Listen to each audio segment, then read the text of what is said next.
Ég ætla að fara eldsnöggt yfir það hvernig má bera sig að við að hanna logo eða vörumerki og velta upp nokkrum spurningum sem er gott að spyrja sig að í hönnunarferlinu. Til að byrja með skulum við skoða nokkur dæmi þekkt vörumerki og áherslurnar í hönnun þeirra, en það hjálpar ykkur þegar þið farið að rýna sjálf í vörumerki og velja ykkar eigin leiðir í hönnun. Hér sjáðu þið dæmi logo eða vörumerki sem byggja á skammstöfun og því að nota í hana mjög afgerandi stafa eða leturgerð. Þetta er gjarnan gert þegar fyrirbærið sem þarf þetta logo er með langt nafn sem er hægt að stytta á þennan hátt. Þar sem þessi aðferð byggir mikið á leturgerðinni er mikilvægt að velja hana vel eða jafnvel hannan eða teikna frá grunni.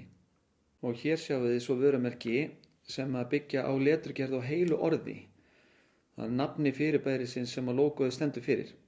Leturgerðin skiptir mjög miklu máli hér eins og áðan og það þarf að velja hana vel svo að vörumerki skeri sig úr og veki þær tilfinningar sem það ætti að vekja. Mismunandi leturgerðir vekja mismunandi tilfinningar.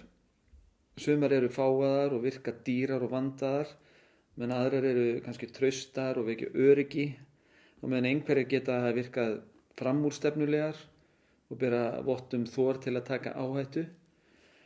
Þess vegna skiptir svo miklu máli að þekkja vel það fyrirbæri sem á að bera þetta vörumerki sem við erum að fara að hanna.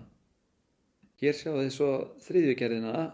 Þetta eru logo sem byggja á einfaldri táknmynd, en þessar táknmyndir tengjast samt nafninu eða starfseminni sem fyrirtækið eða fyrirbærið stendur fyrir að einhverju leyti. Hér sjáum við til dæmis epli fyrir Apple, leðurblöku fyrir Batman og tístandi smáfugl fyrir Twitter. Svona logo eru einföld og ef að vel tekst til eru þau mjög sterk og flestir ef ekki allir sem að sjá þau þekkja þau eins og skot og tengja við fyrirbærið sem logoið stendur fyrir.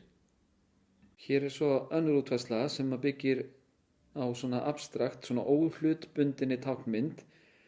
Það er sem sagt, táknmyndin virðist hvorki tengjast nafni né starfsemi fyrirtækisins eða fyrirbærisins sem logoið stendur fyrir. Það getur náttúrulega verið erfitt fyrir ný fyrirtæki, samtök eða stofnanir að byrja með svona táknmynd sem vörumerki, því það getur tekið svolítið tíma fyrir fólk að læra að tengja táknmyndina og nafn fyrirbærisins. Þess vegna eru svona vörumerki oft birt með nafninu eða skammstöfunni líka, sérstaklega til að byrja með. Og þá erum við komin út í eitthvað svona, það sem letri og táknmynd er blandað saman, svona bland í poka.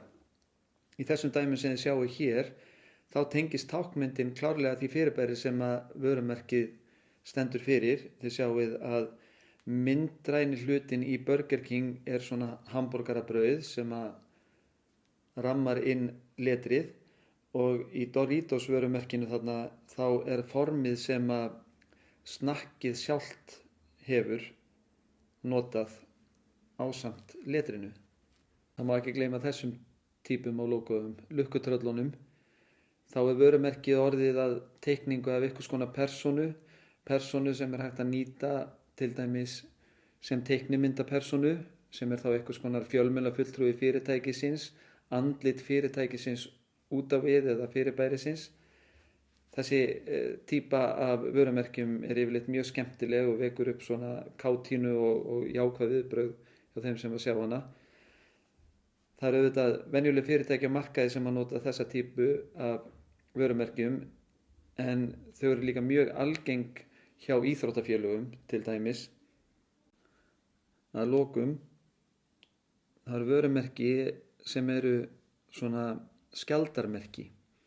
Það sem vörumerkið er gjarnan haft inn í svona formi, svona skjaldarformi eða hring, og það er oft lögð svolítil áhersla á smáatriði. Það er oft mikill texti í smáu letri inn í skjaldarmerkinu. Það eru mynstur eins og blómamynstur sem eru fínlega teiknuð og því líkt. Þetta er mjög virðulegt, enda gamlar háskólastofnanir eiga sér gjarnan svona skjaldarmerki. Fjölskyldur, konungar áttu sér skjaldarmerki í gamla daga, en í nútímanum sér maður þetta kannski einna helst vörumerkjum bíla eða farartækja. Það fyrsta sem er gott að gera þegar maður stendur frammi fyrir því verkefni að hanna vörumerki er að kynna sér vel út á hvað starfsemin eða fyrirbærið sem að vörumerkið á að tengjast gengur. Þannig að þekkja kúnnan, þekkja viðskiptavinin. Það næsta væri þá að kannski kynna sér hvað önnur skyld starfsemi er að gera þegar kemur að vörumerkjum.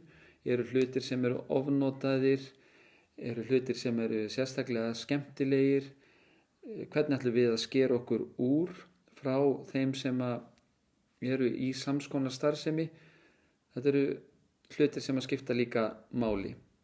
Að lokum er mjög mikilvægt að átta sig á því hvernig á að nota þetta vörumerki þegar það er tilbúið. Á það að prentast á lítil nafnspjöld, verður það fyrst og fremst notað á skjám snjalltækja eða verður það sett á auglýsingaskilti sem að standa við þjóðveginn. Það er gott að lista upp alla mögulega notkun á vörumerkinu og hafa það í huga hvernig það verður notað þegar maður hannar það og hvað skila sér best í gegnum mismunandi miðla. Svo er bara að ná sér í blað og blýant og byrja að rissa upp hugmyndir. Hægt að bera þær undir aðra og velta þessu fyrir sér og að lokum að búa til stafræna útgáfu af lógóinu sem er hægt að nota út um allt.